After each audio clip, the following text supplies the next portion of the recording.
అహ్మదాబాద్లో air India విమాన ప్రమాద ఘటనపై Telangana state aviation director academy CEO S రెడ్డితో మా ప్రతినిధి రమేష్ ముఖాముఖి ప్రత్యక్ష ప్రసారం ద్వారా చూద్దాం. ఘటనకు సంబంధించి మనతో మాట్లాడడానికి Telangana state aviation academy CEO CN Reddy గారు ఉన్నారు. వారిని అడిగి మరిన్ని తెలుసుకుందాం. ఎస్ఎన్ రెడ్డి గారు ఉన్నారు. వారిని మరి సార్ నమస్కారం సార్. సార్, ఈ ఘటన నిజంగా ఒక బాధాకరమైన ఘటన. ఈ ఘటనకు సంబంధించి ఏం చెప్పాల్సి సార్? అంటే ప్రధానంగా ఏ లోపంతో కూడా ఈ ప్రమాదం జరిగింది వచ్చని చెప్పి అనుకోవచ్చు. ఇప్పుడు సాధారణంగా ఏదైనా యాక్సిడెంట్స్ అయితే దానికి ఏదో ఒక రీజన్ అనిపిస్తుంది. ఇక్కడ అట్లేం అనిపిస్తలేదు. ఎందుకంటే ఎయిర్ క్రాఫ్ట్ ఏమో వరల్డ్లో the best aircraft and very modern and latest aircraft ఒకటి. Second thing is the pilots, experience pilots and well train pilots. వాళ్ళ బ్యాక్గ్రౌండ్ కూడా చాలా బాగా ఉన్నది. ఏదన్నా ఓసారి కొన్ని యాక్సిడెంట్స్ అయితే వెదర్ సివియర్ వెదర్ ఉండి థండర్ స్టార్మ్స్ సైక్లోన్స్ ఉంటాయి. ఇక్కడ వెదర్ కూడా మంచిగా ఉండే, వెదర్ ప్రాబ్లం కూడా లేకుండే. ఇంకా ఎట్లా అయింది అన్నది మనకు ఒక ఊహన అంత మాట. ఇది ఇట్లా ఉండొచ్చు అట్లా ఉండొచ్చు అని మనం ఊహించగలుగుతాం ఇప్పుడు. అంతేగాని మనం కరెక్ట్గా ఎవరు చెప్పగలం అన్నమాట.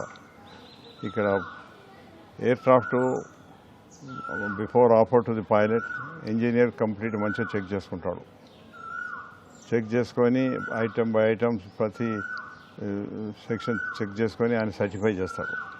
ఆయన సర్టిఫై చేసిన తర్వాత పైలట్స్ వస్తారు, ఇద్దరు కో పైలట్ క్యాప్టెన్, వాళ్ళు కూడా మొత్తం అంతా చెక్ చేసుకుంటారు. ఇవాళ రేపు పైలట్స్ కూడా before they come for the flight అది బ్రెత్ అనలైజర్ టెస్ట్ కూడా ఉన్నది, అది కూడా చేసి వస్తారు. సో అందుకొరకు మనం పైలట్స్ కూడా ఫాల్ట్ అనేటట్లేదు దీనిలో కూడా. Only thing what I could suspect is maybe some fuel contamination. ఎందుకంటే నాకు 25,000 అవర్స్ కంటే ఎక్కువ ఎక్స్పీరియన్స్ ఉన్నది. నేను ఎంతో వేల మందిని పైలట్స్కి ట్రైనింగ్ ఇచ్చినాను. కానీ మేము ట్రైనింగ్ ఇచ్చినప్పుడు వాళ్ళకు ఒక ఇంజన్ ఫెయిల్ అయితే ఏం చేస్తాము, ఒక హైడ్రాలిక్ సిస్టమ్ ఫెయిల్ అయితే ఏం చేస్తాము, ఎలక్ట్రికల్ సిస్టమ్ ఫెయిల్ అయితే ఏం చేస్తాము, అటువంటి అన్నీ మేము ట్రైనింగ్ ఇస్తాం. కానీ 2 ఇంజన్స్ ఫెయిల్ అయితే ఏం చేస్తాం అన్నది మేము ఎన్నడూ కాలేదు. అందుకొరకే అటువంటి ట్రైనింగ్ కూడా మేము ఎవరికి ఇవ్వలేదు. సో ఇక్కడ ఈ సిచ్యువేషన్స్ లోపల ఏమనిపిస్తుందంటే అది ఏమైనా ఫ్యూయల్ కంటామినేషన్ కావచ్చు. ఫ్యూయల్ కంటామినేషన్ అయ్యేదుంటే సడన్గా ఆ ఫ్యూయల్ ఏదైతే 2 ఇంజన్లు పోతున్నదో కంటామినేషన్ అయ్యేదుంటే 2 ఇంజన్లు ఒకసారి ఫెయిల్ అయ్యే పాసిబిలిటీ ఉంటుంది. అదొకటి. ఇంకొకటి ఏమో ఇద్దరు కొన్ని ఒక వరల్డ్లో 1-2 యాక్సిడెంట్స్ అయినాయి వేర్ మన మనం పిట్టర్ బర్డ్స్ ఒకటేసారి వందల వేల బర్డ్స్ వచ్చి ఎయిర్ క్రాఫ్ట్ ముందరికి వస్తే అన్ని ఇంజన్లు వచ్చేది ఉంటే ఇంజన్ ఫెయిల్ అవుతుంది. అటువంటి ఛాన్స్ కూడా ఇక్కడ ఆ పరిస్థితి కూడా లేదు. ఇక్కడ బర్డ్స్ ప్రాబ్లం కూడా లేదు. ఇప్పుడు ఇక ప్రాబ్లం కుడ్ బి ఓన్లీ నడితే మాత్రం అది ఏదో ఫెయిల్ అయి ఉంటుంది beyond control of the pilots. But however వాళ్ళు కొంత ఫ్యూ సెకండ్స్ టైం ఇస్తే వాళ్ళు మేడే అని ఒక ఎమర్జెన్సీ ఇన్ఫర్మేషన్ ఇచ్చినమాట. ఎయిర్పోర్ట్ దగ్గరనే కనుక ఆ ఏటీసీ ఆఫీసర్స్ కూడా ఎయిర్ క్రాఫ్ట్ టేకాఫ్ కాగానే దాన్ని చూస్తుంటారు అనమాట. ఇప్పుడు వాళ్ళు కూడా రేపు ఐ విట్నెస్గా చూస్తే వాళ్ళు కూడా చెప్తారు అది ఆ ఫైర్ ఎయిర్లో వచ్చి కింద పడ్డదా లేకపోతే కింద పడ్డ ఇంపాక్ట్ తోటి ఫైర్ వచ్చిందా అది వాళ్ళు చెప్పగలుగుతారు. ఒకటి ఏటీసీ ఆఫీసర్ చెప్పగలుగుతారు, లేకపోతే ఇది అక్కడ పాపులేటెడ్ ఏరియా కొన్ని ఇండ్ల మీద పడ్డది వాళ్ళు కూడా ఎవరైనా చూసిన వాళ్ళు కూడా చెప్పగలుగుతారు అనమాట. అంటే ఢిల్లీ నుంచి అహ్మదాబాద్ రావడం జరిగింది. అహ్మదాబాద్ నుంచి లండన్కి వెళ్ళిన అంటే టేకాఫ్ అయ్యే కొద్ది క్షణాల్లో మాత్రమే ఇది కూలడం. నిజంగా అంటే ఆ తనిఖీలకు సంబంధించి ఏదైనా లోపాలు ఉండొచ్చు అని అనుకోవచ్చు? లేదు, ఎందుకంటే అది ఢిల్లీ నుంచి అహ్మదాబాద్ వరకు వచ్చింది. దానిలో ఏం లోపం లేకుండే, ఏం రిపోర్ట్ లేకుండే. ఇప్పుడు ఏదైనా లోపం ఉండేది ఉంటే అది ఇంజనీర్ చూస్తాడు, దాన్ని రెక్టిఫై చేస్తాడు. చేసి ఆయన సాటిస్ఫాక్షన్ ఉంటేనే ఆయన ఎయిర్ క్రాఫ్ట్ ఆఫర్ చేస్తాడు పైలట్స్కు. ఆయనకి సాటిస్ఫాక్షన్ లేకపోతే ఆయన అంటే లేదు సార్ ఈ ప్రాబ్లం ఆ ప్రాబ్లం ఉన్నది అని ఎయిర్ క్రాఫ్ట్ ఇవ్వడు అనమాట, సర్టిఫై చేయడు. ఎందుకంటే ఆయన మీద రెస్పాన్సిబిలిటీ ఉంటుంది. పైలట్స్ కూడా వచ్చిన తర్వాత ప్రతి సిస్టమ్ వాళ్ళు మంచిగా చెక్ చేసుకుంటారు. ఈ ఎయిర్ క్రాఫ్ట్ చుట్టూ తిరిగి కూడా అన్ని బయట ఎక్స్టర్నల్ చెక్ చేసుకుంటారు, తర్వాత ఇంటర్నల్ చెక్ చేసుకుంటారు. And complete checklist procedure ఉంటుంది. ఆ చెక్ లిస్ట్ ప్రొసీజర్ ప్రకారంగా ప్రతిదీ చెక్ చేసుకుంటారు. అంత వాళ్ళకు సాటిస్ఫాక్షన్ అయితేనే వాళ్ళు యాక్సెప్ట్ చేస్తారు, లేకపోతే లేదు. ఎందుకంటే వాళ్ళ ఓన్ సేఫ్టీ కూడా ఉన్నది కదా, వాళ్ళ ఓన్ ప్రాణాలు ఉన్నాయి కనుక ఎవరు అటువంటి ఛాన్సెస్ తీసుకోరు. 100% ఇంజనీర్ సాటిస్ఫై అయితేనే ఆయన సర్టిఫై చేస్తాడు, 100% పైలట్స్ సర్టిఫై అయితేనే పైలట్స్ యాక్సెప్ట్ చేస్తారు. ఇట్లా ఇంకొకరికి ఈ లోపాలైతే లేవు. మనం అనుకున్నట్టు వెదర్ అంటే వెదర్ కూడా మంచిగా ఉండే, మిగతావి కూడా మనకు అందులో ఏం లోపాలన్నట్టు ఎక్కడ లేదు. కానీ ఇప్పుడు దానిలో కాక్పిట్ వాయిస్ రికార్డర్ అని ఉంటుంది ఎయిర్క్రాఫ్ట్లో. మనం ఏదైతే బ్లాక్ బాక్స్ అంటామో దాంట్లో డిఎఫ్డిఆర్ అని ఉంటుంది, డిజిటల్ ఫ్లైట్ డేటా రికార్డర్ ఉంటుంది. రేపు అవన్నీ చూసిన తర్వాత దాంట్లో చాలా మటుకు మనకు తెలిసిపోతుంది అన్నమాట, ఏం ప్రాబ్లం ఉండే అన్నది తెలిసిపోతుంది. ఏ హైట్లో ఉండే, ఏ స్పీడ్లో ఉండే, ఏ రేట్తో డిసెంట్ అయింది, సడన్గా అది ఎక్స్ప్లోడ్ అయిందా, ఏమైంది, ఇవన్నీ దాంట్లో తెలుసు అనమాట. అందులో కాక్పిట్ వాయిస్ రికార్డర్తో కూడా పైలట్స్ ఏం మాట్లాడుకున్నారు, ఏం వాళ్ళకి ఏం ఎమర్జెన్సీ వచ్చిండే, ఏం ప్రాబ్లం వచ్చిండే, ఇవన్నీ కూడా మంచిగా డిస్కస్ చేస్తారు కనుక అవి కూడా కాక్పిట్ వాయిస్ రికార్డర్ ఉంటాయి. ఓసారి ఏమైందంటే యాక్సిడెంట్స్ సముద్రం మీద అవుతాయి, ఈ ఎక్విప్మెంట్ నీళ్ళల్లో మునుగుతుంది, ఓసారి దొరుకుతుంది, ఓసారి దొరకది, దాని కొరకు ఎంతో కష్టపడవలసి వస్తుంది. సిమిలర్లీ ఏదో పర్వతాల మీదనో గుట్టల మీదనో అయిందనుకోండి, అది ఎక్కడ అడవి జంగల్ మీద పడేది ఉంటే అది ఎక్కడ పడ్డదో అని లొకేట్ చేయడం కొరకు కూడా మన సిగ్నల్స్ వస్తుంటాయి, దాంతో కూడా చేసుకోవచ్చు. నీళ్ళలో కూడా ఎక్కడ పడినా కానీ సిగ్నల్స్ వస్తుంటాయి, చేసుకోవచ్చు. కానీ అక్కడ ఒకసారి దొరకవచ్చు, దొరకకపోవచ్చు, డిలే కావచ్చు. ఇక్కడ అట్లా లేదనమాట.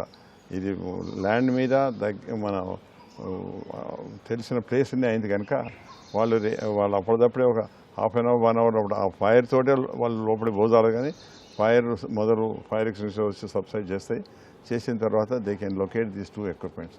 ఈ ఫైర్ తోడు కూడా ఆ ఎక్విప్మెంట్ ఏం డ్యామేజ్ కావు, అవి నీళ్ళల్లో పోయినా మునిగినా కానీ ఏం డ్యామేజ్ కావు, ఫైర్లో అయినా ఏం డ్యామేజ్ కాదు. అందుకొరకు ఆ ఎక్విప్మెంట్ తీసుకొని దాన్ని రేపు వాళ్ళు డీకోడ్ చేస్తే కానీ తెలుస్తుంది. ముందు ఇటువంటి ఎక్విప్మెంట్ బ్లాక్ బాక్స్ను డీకోడ్ చేయాలంటే మన ఇండియాలో అటువంటి ఫెసిలిటీస్ లేకుండే. సో మనం we use to send them abroad. But ఇప్పుడు ఇండియాలో ఆ ఫెసిలిటీస్ వచ్చినాయి. నేను డైరెక్టర్ ఆఫ్ ఫ్లైట్ సేఫ్టీ యూనిట్ని ఇండియన్ ఎయిర్లైన్స్ ఎయిర్ ఇండియాలో. అప్పుడు మేము మన దగ్గర ఎక్విప్మెంట్ తెప్పించినాము. దాంతో ఇప్పుడు ఆ ఫెసిలిటీ మన దగ్గరనే ఉన్నది. అందుకొరకు ఇది వాళ్ళ ఎక్విప్మెంట్ దొరుకుతుంది. రేపటి వరకు వాళ్ళు ఎక్విప్మెంట్ తీసుకుపోయి దాన్ని డీకోడ్ చేస్తారు. వాళ్ళకు దాంట్లో 80% ఆఫ్ ది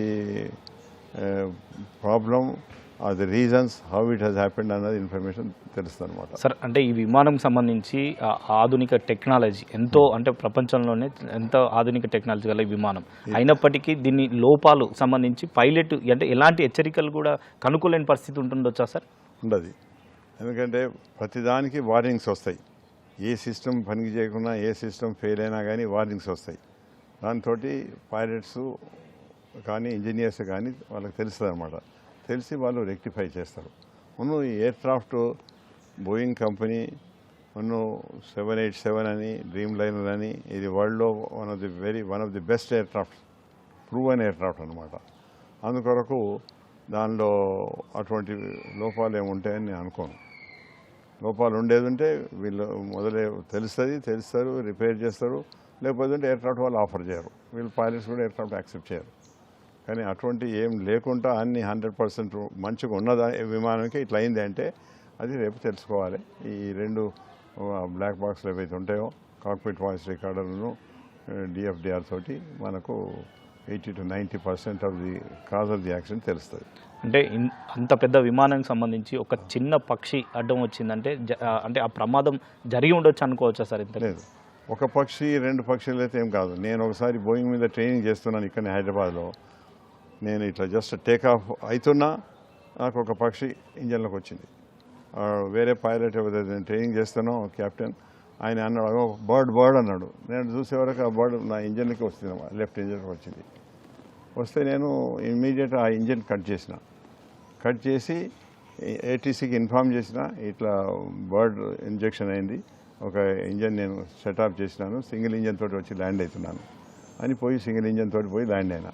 ల్యాండ్ అయిన తర్వాత ఇంజనీర్స్ వచ్చిండ్రు, చెక్ చేసిండ్రు. అది మనం దీన్ని ఊర్లలో పంతరాగా అంటాం. ఇది డెడ్ యానిమల్స్ తింటే చూడండి, పెద్దగా ఉంటాయి, ఇంత పెద్ద వింగ్స్ ఉంటాయి దానికి. అది లేవాలంటే కూడా చక్కగా లేవాలి, అది ఇట్లా ఇట్లా కొంత దూరం నడిచి లేస్తుంది, అంత పెద్ద ఇదన్నమాట. అయితే ఆ బర్డ్ సావలేదు, దాని యొక్క బర్డ్స్ అన్ని మన హెయిర్ అన్నీ కాలిపోయినాయి అనమాట, వెంట్రుకలన్నీ కాలిపోయినాయి. అది ప్రాణంతో ఉండే. ఇంజనీర్స్ పైకి ఎక్కి తీయబోతే వీళ్ళని పొడవబోతుంది. అయితే ఇక వీళ్ళు కట్టెతో కొట్టి కింద పడేసిన తర్వాత చూసిండ్రు ఇంజనీర్ డ్యామేజ్ కాలేదు అని. మళ్ళీ ఇంజనీర్ త్వరగా చెక్ చేసి 2 hours తర్వాత నాకు రిలీజ్ చేశాడు. మళ్ళీ నేను ట్రైనింగ్ కంటిన్యూ చేసిన ఎయిర్క్రాఫ్ట్ మీద. అంటే ప్రమాదాలు జరిగినప్పుడు బాక్స్ ఎక్కడైతే ఉందో ఆ బాక్స్ దొరికిన తర్వాత ఎన్ని రోజుల తర్వాత అంటే ఈ ప్రమాదానికి సంబంధించి ప్రాథమిక వివరాలు తెలుసుకునే అవకాశం ఉండొచ్చు సార్? మనకు ఒక కొన్ని గంటల్లోనే తెలిసిపోతుంది. ఇక్కడ ఈ పరిస్థితి లోపల ఏముందంటే మీకు బ్లాక్ బాక్స్ ఇమీడియట్గా ఒక గంట లోపల తెలుస్తుంది. అదొక అడ్వాంటేజ్ ఉంది. ఇప్పుడు నేను మొదలు చెప్పినట్టు మీకు సముద్రం మీద పడుతున్నాం, పర్వతాల మీద పడుతున్నాం, టైం పడుతుంది అది లొకేట్ చేస్తానికి. ఇక్కడ ఇమీడియట్గా దొరుకుతుంది. దొరకంగానే దాన్ని మనం దాని డీకోడింగ్ కొరకు మనం పంపవచ్చు. పంపితే వాళ్ళు డీకోడింగ్ చేసి, ఇప్పుడు మాకు ఎయిర్ ఇండియాలో ఆ ఫెసిలిటీ ఉంది, ఇంకా వేరే కొన్ని ప్రైవేట్ ఎయిర్లైన్లో కూడా ఆ ఫెసిలిటీ ఉంది. వాళ్ళు చెక్ చేస్తే 1 day 1.5 day లోపల మొత్తం తెలిసిపోతుంది. దాన్ని మంచిగా అనలైజ్ చేసుకోవచ్చు, వీళ్ళు తెలుసుకోవచ్చు ఏం కారణంతో ఇది అయిందనేది మనకు 90% రిజల్ట్స్ తెలిసిపోతాయి. సార్, అంటే సహజంగా బోయింగ్ విమానాలకు సంబంధించి చాలా సురక్షితం అంటారు. అయినప్పటికీ ఇతర విమానాలకి బోయింగ్ విమానాలకు సంబంధించి తేడా ఏముంటుంది సార్? బోయింగ్ అయినా కానీ ఎయిర్ బస్ అయినా కానీ ఈ రెండు వరల్డ్లో ఫేమస్ కంపెనీస్ అనమాట. వాళ్ళు they are popular for its safety and a good quality of the material they use, and good quality of the engines they use it, and good quality of the equipment they use it. అందుకొరకే వాటి యొక్క safety record చాలా బాగుంది world లోపల. And they are very famous companies. And most of our aircrafts which we're flying are all from the either Boeing company or Airbus company. Sir, అంటే ఒక విమానం takeoff కానీ ల్యాండింగ్ కానీ ఈ రెండు కూడా చాలా ఇంపార్టెంట్ సార్. అంటే దీనికి సంబంధించి ఏ విధంగా ఉంటుంది సార్? అంటే ఎంతెంత కీలకంగా వ్యవహరించాల్సిన పైలట్ ఏ విధంగా వ్యవహరించాల్సిన అవసరం ఉంటుంది? పైలట్కు critical situation is takeoff and landing, ఈ రెండు. అందుకొరకే మేము ట్రైనింగ్ ఇచ్చినప్పుడు ఒక్కొక్క పైలట్కు డైలీ 6 landings 10 landings ఇట్లా ఇచ్చి ట్రైనింగ్ ఇస్తాం అనమాట. ముందేమో మొత్తం ఈ ఎమర్జెన్సీస్ అన్నీ మేము ఎయిర్క్రాఫ్ట్లో చేస్తాము, రిస్క్ తీసుకుంటాము. ఇప్పుడు అన్ని ఫ్లైట్ సిమ్యులేటర్స్ వచ్చినాయి. ఫ్లైట్ సిమ్యులేటర్లో all emergencies can be created without effecting safety of the aircraft. ఆ అడ్వాంటేజ్ ఉంది అనమాట. అందుకొరకు మేము ఫ్లైట్ సిమ్యులేటర్ థరో ట్రైనింగ్ ఇస్తాం పైలట్స్కు. ఈ సిస్టమ్ ఫెయిల్ అయితే ఏం చేస్తావు, ఆ సిస్టమ్ ఫెయిల్ అయితే ఏం చేస్తావు, ఇంజన్ ఫెయిల్ అయితే ఏం చేస్తావు, ఇంజన్ ఫైర్ వస్తే ఏం చేస్తావు, అన్నీ ఇట్లా ప్రతి దానికి మేము ఫుల్ ట్రైనింగ్ ఇస్తాం అనమాట. కో పైలట్స్కి ఇస్తాము, క్యాప్టెన్స్ అయితే ఇంకా థరో ఇస్తాము, మళ్ళీ క్యాప్టెన్స్ చెక్ చేస్తాం కూడా. ఇప్పుడు మా దగ్గర కూడా ట్రైనింగ్ ఇస్తాం కదా ఎయిర్క్రాఫ్ట్ కూడా. ఈ పైలట్ వాడు ట్రైనింగ్కి రావాలంటే డీజీసీ ఎగ్జామినేషన్లో 70% పాస్ అయితేనే వస్తాడు, లేకపోతే లేదు. అదొకటి. దాని తర్వాత వాళ్ళు ఫ్లయింగ్ ట్రైనింగ్లో కూడా చాలా సిస్టమేటిక్ అండ్ సివియర్ ట్రైనింగ్ ఉంటుంది అనమాట. ఆ ట్రైనింగ్ అయిన తర్వాత మళ్ళీ ఆ పైలట్ని సోలో పంపాలంటే మళ్ళీ ఎన్నో చెక్స్ ఉంటాయి. అట్లే వాడు పెద్ద ఎయిర్లైన్లో అయితేనో కో పైలట్ ట్రైనింగ్ ఉంటుంది. కో పైలట్ ఇన్ని గంటలు అయిన తర్వాతనే వాడు క్యాప్టెన్ ట్రైనింగ్ తీసుకుపోతారు అనమాట. అది మళ్ళీ ఆ క్యాప్టెన్ ట్రైనింగ్ అప్పుడు కూడా చాలా రిజిడ్గా ట్రైనింగ్ ఉంటుంది ఆయనకి. మళ్ళీ ఒక్క ఇన్స్ట్రక్టర్ కాదు, 3-4 ఇన్స్ట్రక్టర్స్ ట్రైనింగ్ ఇస్తారు. తర్వాత 2 వేరే ఎగ్జామినర్స్. ఇప్పుడు నేను 3 ఎయిర్క్రాఫ్ట్ మీద ఎగ్జామినర్ ఉంటుంది. నేను యావ్రో, బోయింగ్ అండ్ ఎయిర్ బస్ మీద ఎగ్జామినర్ ఉంటాయి. సో నా అట్లాంటి చాలా ఎక్స్పీరియన్స్ ఉన్న మనిషి వాళ్ళని టెస్ట్ చేస్తాడు.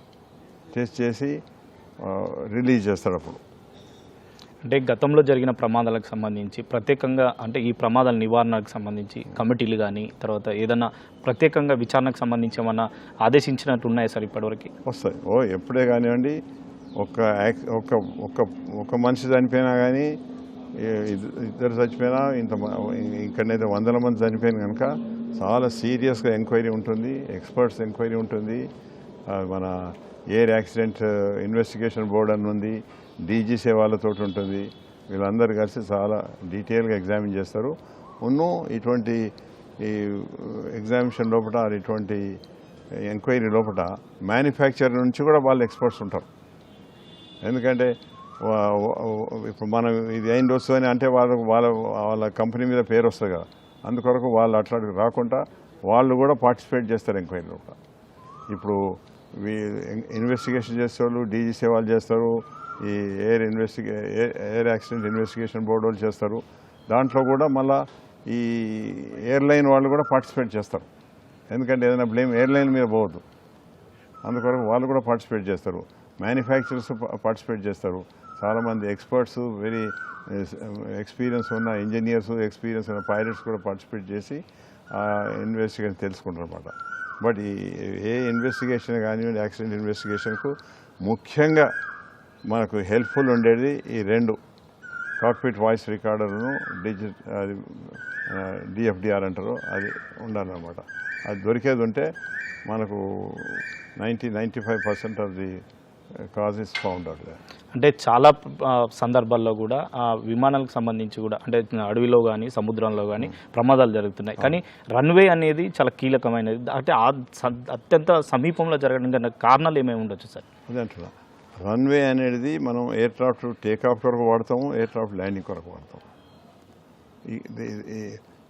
ఏదన్నా రన్వే మంచిగా లేకపోతే ఆ రన్వే యూజ్ చేయం. దాన్ని మంచిగా ట్రైనింగ్, దాన్ని మళ్ళీ రిపేర్ చేయాలి, సాటిస్ఫాక్షన్ టెస్ట్ కావాలి, ఇదంతా అనమాట. ఇక్కడ అటువంటి పరిస్థితి లేదు. మనం రన్వే మీద ఏం అనుమానం లేదనమాట, మంచిగా ఉంది. ఇదివరకు ఎయిర్ క్రాఫ్ట్స్ టేకాఫ్ అయినాయి, ఇప్పుడు కూడా ఎయిర్ క్రాఫ్ట్స్ టేకాఫ్ అవుతున్నాయి. క్వైట్ సేఫ్ రన్వే అనమాట. ఇది టేకాఫ్ అయిన తర్వాత కొంత టైంలో అయింది, దాని కొరకు మనకు అది ఎట్లా అయింది అన్నది మనకు తెలియదు. ఒకటి ఇంతే మనం చూస్తున్నాంగా, అంటే అక్కడ ఫైర్ వచ్చింది, ఆ ఫైర్ వచ్చిన తర్వాత ఎయిర్ క్రాఫ్ట్ కింద పడ్డదా, లేకపోతే కింద పడ్డ తర్వాత ఫైర్ వచ్చిందా అన్నది కొన్ని ఐ విట్నెసెస్ చెప్పగలుగుతారు. మనకు ఈ ఎక్విప్మెంట్స్ చూస్తే కూడా మనకు తెలుస్తుంది అనమాట. అంటే ఈ ప్రమాదానికి సంబంధించి అంటే మానవ తప్పిదమ్మ కావచ్చా, సాంకేతిక లోపం కావచ్చా, లేదా ఇతర ఏదైనా అనుకోవచ్చా సార్? ఏదైనా జరిగి ఉండొచ్చు అని చెప్పి ఏదైనా అనుకోవచ్చు? నన్ను అడిగితే మాత్రము ఏం అనుకునే అనుమానం లేదు. కానీ రేపు మనం ఆ రెండు ఎక్విప్మెంట్స్ తెలిస్తే కూడా మనకు తెలుస్తుంటుంది. మీరు అన్నట్టు ఏదైనా వాళ్ళ హ్యూమన్ ఎర్రర్ ఉండేదంటే మనకు తెలుస్తుంది. అంటే గతంలో మన దేశంలోనే ఇంత భారీ మొత్తంలో జరగడం, ప్రమాదం జరగడం మొట్టమొదటిసారి అనుకోవచ్చు. అవును, ఇంతమంది ప్రాణాలు పోవడం అయితే ఇది మొదటిసారి. ఒకసారి అయింది, కజకిస్తాను మన సౌదీ అరేబియా ఎయిర్ క్రాఫ్ట్ రెండు ఢిల్లీ దగ్గర ఎయిర్లో ఒకటికోటి రెండు కలిపి పడ్డాయి అనమాట. అయితే దీనిలో ప్యాసింజర్స్ దానిలో ప్యాసింజర్స్ కలిసి వాళ్ళు దాదాపు 500 మంది ఉండే అనమాట. అది కూడా పెద్ద ప్రమాదం అయింది. అది వాళ్ళు ఇన్వెస్టిగేషన్ చేసింది, తెలిసింది. అంటే కమ్యూనికేషన్లో వాళ్ళు ఇప్పుడు ఒక ఎయిర్ క్రాఫ్ట్ మనం 20,000 క్లైమ్ చేయాలంటాం, ఇంకో ఎయిర్ క్రాఫ్ట్ కిందికి దిగే ఎయిర్ క్రాఫ్ట్ చెప్తాను నువ్వు 21 వరకు రా. ఆ 21 వచ్చినాక ఇది క్రాస్ అయిన తర్వాత అప్పుడు మళ్ళీ నువ్వు క్లైమ్ చేయవచ్చు. అట్లా ప్రొసీజర్ అనేది రూల్స్ ఉన్నాయి. కానీ అక్కడ ఏమైందంటే ఆ కజకిస్తాన్ వాళ్ళకు ఆ లాంగ్వేజ్, ఇంగ్లీష్ లాంగ్వేజ్ సరిగా లేకుండా, వాడు సరిగా ఫాలో కాకుండా డిసైడ్ అయ్యిండు, వేరే ఎయిర్ క్రాఫ్ట్ హైట్లో పట్టుకొచ్చి అట్లా యాక్సిడెంట్ అయ్యింది అనమాట. దాంట్లో మాత్రం చాలామంది చనిపోయారు. సార్, అంటే ఇలాంటి ప్రమాదాలు జరగకుండా పైలట్కి సంబంధించి శిక్షణ ఇంకా ఎంత కఠోరంగా ఉండే అవకాశం ఉంటుందంట? అవును, ఎప్పుడే కానీ ఏ యాక్సిడెంట్ అయినా కానీ దాని యొక్క కారణాలు తెలుసుకొని మళ్ళీ ఇన్ ఫ్యూచర్ అటువంటి కావద్దు అని చాలా స్ట్రిక్ట్గా ట్రైనింగ్ ఇస్తాం అనమాట. సిమిలర్లీ ఏదన్నా పర్టికులర్ ఎక్విప్మెంట్ ఫెయిల్ అయిందంటే వాళ్ళు కూడా ఎక్విప్మెంట్ను దాన్ని అడ్వాన్స్ చేసి ఎంత అటువంటి మళ్ళీ ఫ్యూచర్లో అటువంటి డెఫిషియన్సీ రావద్దు అని ఇంజనీరింగ్ మ్యానుఫ్యాక్చరర్స్ వాళ్ళు చూస్తారన్నమాట. అది వాళ్ళ రెస్పాన్సిబిలిటీ. మనకు రెగ్యులేటర్ అని ఉంటారు, డైరెక్టర్ జనరల్ సివిల్ ఏవియేషన్, వాళ్ళు దగ్గర కూడా ఎక్స్పర్ట్స్ ఉన్నారు, ఎక్స్పర్ట్స్ ఇంజనీర్స్ ఉన్నారు, ఎక్స్పర్ట్ పైలట్స్ ఉన్నారు. వాళ్ళు కూడా పీరియాడికల్గా చెక్ చేస్తుంటారు అన్నమాట. ఇప్పుడు నేను డీజీసీ అప్రూవ్డ్ ఇన్స్ట్రక్టర్ ఎగ్జామినర్ ఉంటుంది. సో అట్లాంటి వాళ్ళు పోయి ఈ పైలట్స్ ఫ్లై చేసినప్పుడు కాక్పిట్లో పోయి కూర్చుండి వాళ్ళని చెక్ చేస్తాం అనమాట. పీరియాడికల్ చెక్ ఉంటుంది, రొటీన్ ట్రైనింగ్ ఉంటుంది. 6 monthsకి ఒకసారి వాళ్ళకు కంప్లీట్ మన రిఫ్రెషర్ కోర్స్ ఉంటుంది 6 months ఒకసారి, వాళ్ళకి మెడికల్ ఉంటుంది, మెడికల్ పాస్ కావాలి 6 months ఒకసారి, వాళ్ళు రిఫ్రెషర్ కోర్స్ చేసుకోవాలి. రిఫ్రెషర్ కోర్సులో కూడా ఏమైనా లేటెస్ట్ ఎక్విప్మెంట్ వచ్చిందా, ఏమైనా అడ్వాన్స్మెంట్ వచ్చినా, ఏమైనా చేంజెస్ వచ్చినా అవన్నీ మేము ట్రైనింగ్ ఇస్తాం అన్నమాట. అది మళ్ళీ పాస్ కావాలి. పాస్ అయిన తర్వాత మళ్ళీ ఎయిర్క్రాఫ్ట్లో కూడా వాళ్ళకి రూట్ చెక్ అని చేస్తాం, ప్రతి 6 నెలలకు ఒకసారి రూట్ చెక్ అని చేస్తాం. అట్లా చేస్తున్నాము. ఎప్పుడన్నా ఇటువంటి ఏదైనా యాక్సిడెంట్ అయితే దాంతో దాంట్లో ఏమైనా లోపాలు ఉండే అట్లా కాకుండా మళ్ళీ ఫ్యూచర్లో చేయాలంటే అవి కూడా మళ్ళీ మనం ఆ రిపోర్ట్ను బట్టి మనకు రిజల్ట్స్ వచ్చినప్పుడు వాటి కొరకు మన సపరేట్ ట్రైనింగ్ ఇస్తాం, సపరేట్ ఇది ఉంటుంది అన్నమాట procedure. Okay sir, thank you so much. ఇది మొత్తం మీద ఈ రోజు జరిగిన ప్రమాదానికి సంబంధించి ఆ పైలట్ కానీ తర్వాత అక్కడ జరిగిన బాక్స్ ఆఫీస్కి సంబంధించి కూడా దొరికిన తర్వాత కొద్ది రోజుల్లో కూడా ఆ పూర్తి వివరాలు అంటే ప్రమాదాలకు సంబంధించి కూడా పూర్తి వివరాలు తెలిసే అవకాశం ఉందని చెప్పి కూడా Telangana state aviation CEO SN Reddy గారు అయితే చెప్తున్న పరిస్థితి. Vote studio.